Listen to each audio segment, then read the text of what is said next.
Hey everybody, welcome back. So today I'll be sharing with you guys the art from 2015, 16, and the remaining of 17. I'll just be sharing the ones that are maybe more pivotal in the art style or like the art phase, and I'll share with you guys how I transitioned to like the style that I kind of have right now. So I'm gonna start off with 2015, 14 first. Okay, so I've got this one. Let's start off with this. I don't know when this is from, to be honest. This one is not dated, but judging from the technique and the look of it, I bet it's like pretty early into my art journey. These were from 2015. Fun fact, this was actually my first ever YouTube video for this channel. It was a painting of this. So this was actually the first faces in illustration, but I think I took it down soon after because to be honest, it didn't do very well.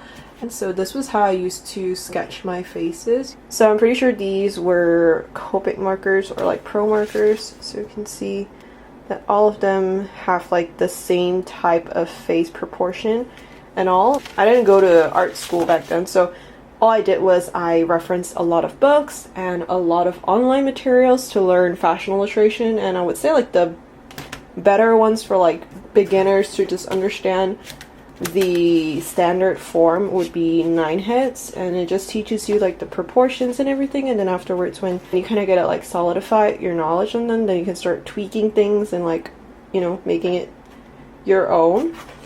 And then for 2015 we've also got these. So these are also dated 2015. And I used to love to sketch on these watercolor sheets from, I think they're from Canson. They're like this blue, it has a blue cover, and it's like a watercolor pad block. So yeah, it has like cold press texture. And at this point of time, I was doing a lot of reference. So these poses, a lot of them would be like reference from online and everything. So I will like just kind of do a copy or like a reference of it, and then I'll change a couple of things, depends. I'm not sure what I've changed, but at this point of time I was experimenting a lot, and I really enjoy using very fine pen points at time, like microns. All the 0.05 nibs were my favorite, and those go down so extremely fast because I have a very heavy hand. I actually like the mood that these artworks set, so I've got quite a bit of them. And it's just like perfume bottles, and then like just the pen itself, like the fine liner and the black marker. I feel like you can achieve a lot of like texture with it, and you can build up the lines. You can do hatching and everything just to create a little bit of shadows. So that was like technically what I was doing back then. I really like the head on this one. This one is a Chanel collection, I remember. And I use Copic markers for this. I used to draw on a pretty small scale, and also because of the material that I use, because the pen is quite fine, so you can achieve very small like formats with it. I really like this one's. Another like heads as well. Oh, and then this one writes 15, 16. This is Alexander McQueen's collection on mannequins. I think this pose was also referenced. Really fine. I'm not sure if it shows up very well on the camera, but... And also this one. This one is referenced, I remember. This is 2015. You can see that there is like just a lot of like texture with the marker and the fine point pen. Let's move on to the sketchbooks. And in the past, my sketchbooks used to be very sketchy because I was learning. This is the 9 Heads proportion. And then this is just markers. And you can see that I'm starting to get like the head tilt to the side. And this is actually a little bit different from like this point of time already. This one is really structured, and I think this is a chart for like the skin tones that I use.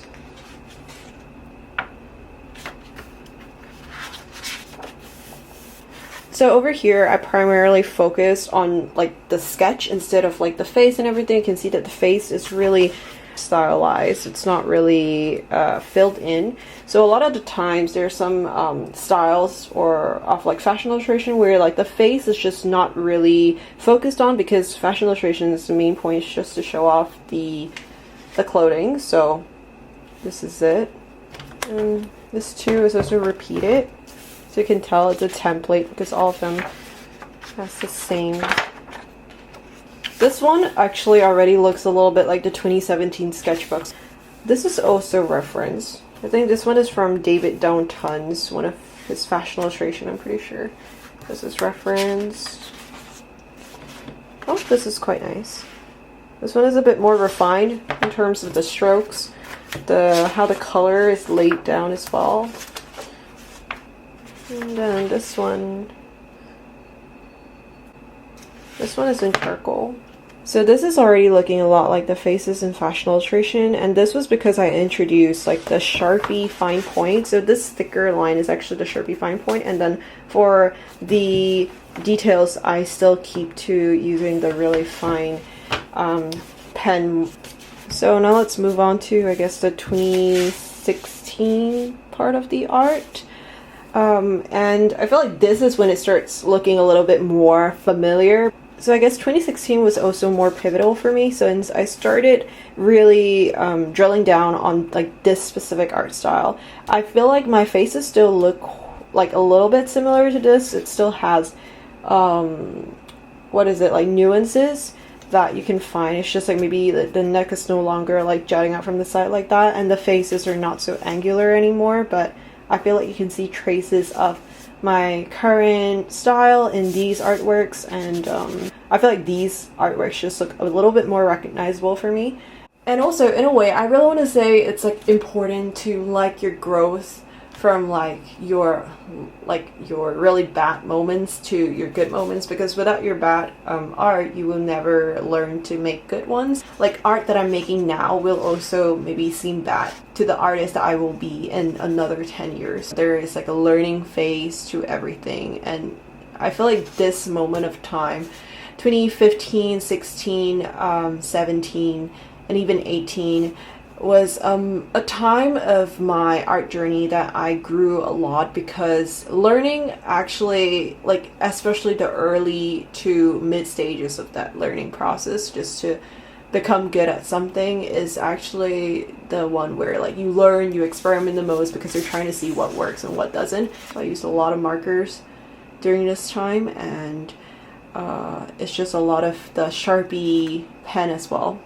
Got this one. I've got a video up on this on my channel. I feel like the more refined ones, I seem to cut it out and keep it in a different place. And this is from 2015. And this one has a special story behind. This is from a Moschino collection when they collaborated with Super Mario's, and I actually posted this to my Instagram, and I like took a picture of it and I tagged Moschino, and the next day when I woke up, I was really surprised because I saw that there were a lot of notifications. So I was wondering what was going on, and Moschino actually reposted the art. So I feel like that was like a really happy day for me, you know. And then I've got this, which I already shared on a short. So it's originally like this, but I felt like it didn't look really good like that, so I just split it in half and I just put them side by side whenever like I share this piece, so they look like twins. And I really like the format of it like this a little bit more. I think it just creates interest. And then I've got this cut out, and this is a Dolce & Gabbana. You can see I packed on pretty heavy on the colors, and I also used gold ink for this one, because the time I think I got the Winsor & Newton gold ink, and I was like going ham on it because it's such a beautiful ink, really.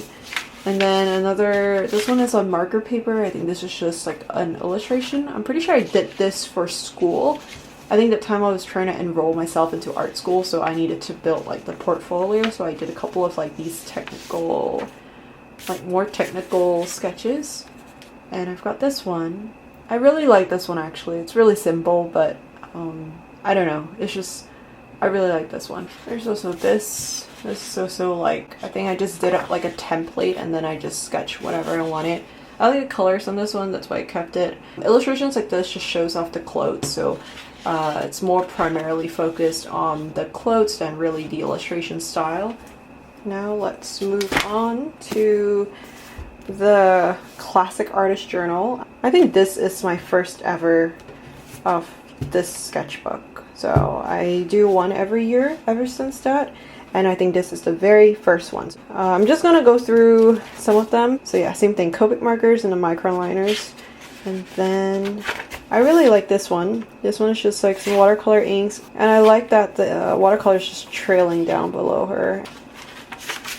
And I think this was when I got some new markers. So suddenly a lot of colors. Very heavy. And I think this was the time I started drawing one eye only. And then there was a time when I would only color the shadows. So I'll leave the face uncolored, but then I'll just really go in on like the cheekbones, the neck, the eye area, just to give it shadows. I think this is very simple, but I feel like it's really minimalistic. And I like the color pairing, actually. The brown with the black spots that goes to white. I like it.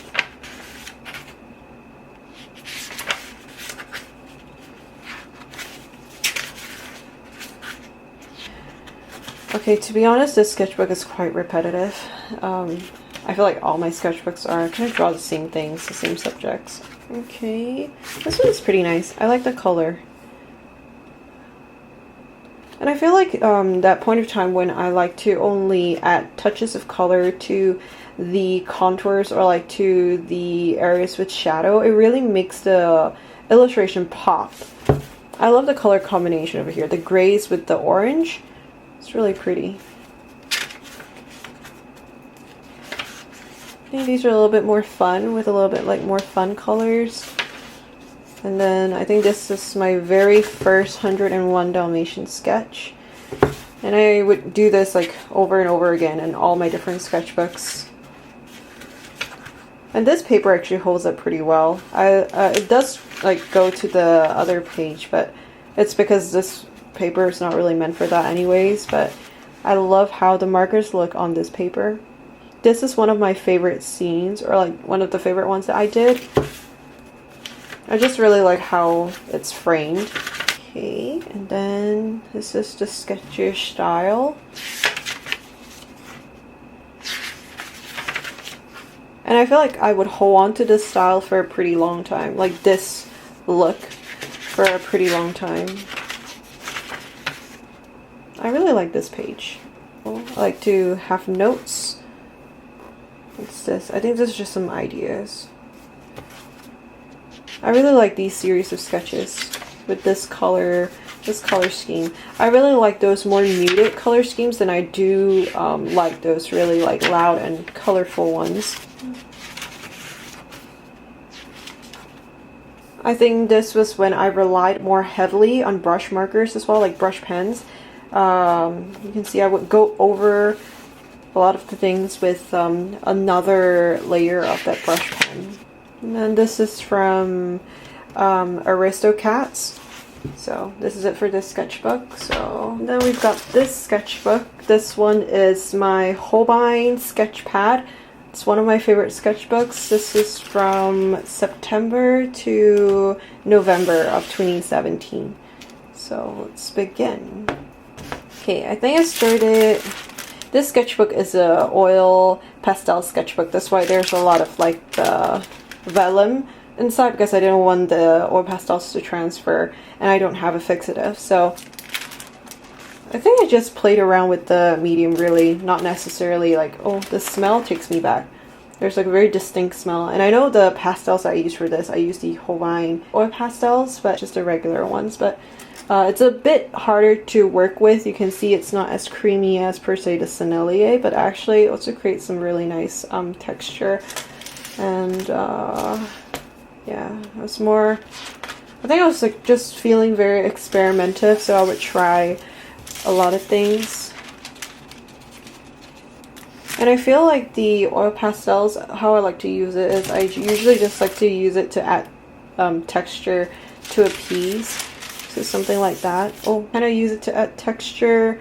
I usually don't use pastels to color in the skin because I feel like for such a small area, it's not gonna pan out very well. And also because like oil pastel, the tip is pretty, you know, as you go along with it, it becomes very blunt, so it's very hard to hit very tiny areas. So I just prefer to use it on like bigger subjects or like bigger details. This was from when I went to the Serpentine Bulgari collection, not collection, sorry, the exhibition in Singapore for like a school work. So I did a lot of like snakes surrounding my girls, and just like, I don't know, I just played around with the color a little bit. So you can see, I think oil pastels are more fun to be used in this way as like backgrounds, just focusing on like the bigger elements. Alright, so now I think it transition to a different art style. No longer no oil pastels, just a lot of ink. I think this was when I got my dip pen and then a bottle of ink and just graphite, so, and the brush marker. So some proportion studies. So you can see that like proportion is a little bit more figured out. I feel like it doesn't look as awkward as from before. So this was when I think, you know, kind of got it solidified. Like anything that you put time and effort in will improve. So yeah, more proportion studies and poses as well. So don't know if these are from like somebody's collection or anything, or if it's just from my head. Then some males.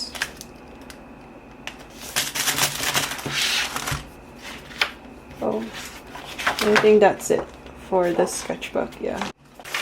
Alright, last but not least, I have got these series of sketches that I did on marker paper. So let's end it off with this, because this is really fun to look at, and I love the layout like this. I love large format sketchbooks or sketch pads. So this is the Daler Rowney marker pad, A2 marker pad, and I got this from a secondhand seller. I forgot how much I paid for it, maybe like 10 or 15. And that time I think I was really going into markers as well, so that's why I wanted the marker pad to just play around with the colors that I've got. So it doesn't bleed through or anything because it's specifically for markers. And over here I use my brown liner, which is the pen that I really liked, and it's like a very big part of my art. This is a collection from YSL. It's the 1989 Autumn Winter collection, and this is my favorite girl. And I love her dress. It's so beautiful. I just like how I drew her and everything. And the rest is just like play on the textures and the colors. So I was like trying to attempt drawing feathers here. And referencing runways and like other designers' work is also pretty important. You will naturally pick up how they layer and how they utilize different textures and materials in their collection. And I've got more. So this one is the other one. I think this one is my favorite one. This is the Dior by Galliano. I love the tail end of the dress. And the rest are just not really. Some of them I left uncolored. So not much to go into for that. And then this one, I think it's not anyone's collection. I think it's just I kind of drew it without a thought. And I was just like playing around with the markers and the colors. And this one is just like the same as well. I think this one is my favorite one. I like the proportion of this. These are all like sketches that I did in a flow, because whenever I sketch, sometimes I just let the pen naturally take me wherever I want to go, and I just make marks along the way with no true intention. Just where I feel like making a mark, I'll make a mark, and then I'll, you know, come back, and when I'm done with it, come back and take a look at it and see if I like it. But it's just really for like fun and for experimenting. So this is it for my 2014 to the end of 2017 art that I'll be sharing with you guys today. So I hope that you guys have enjoyed it.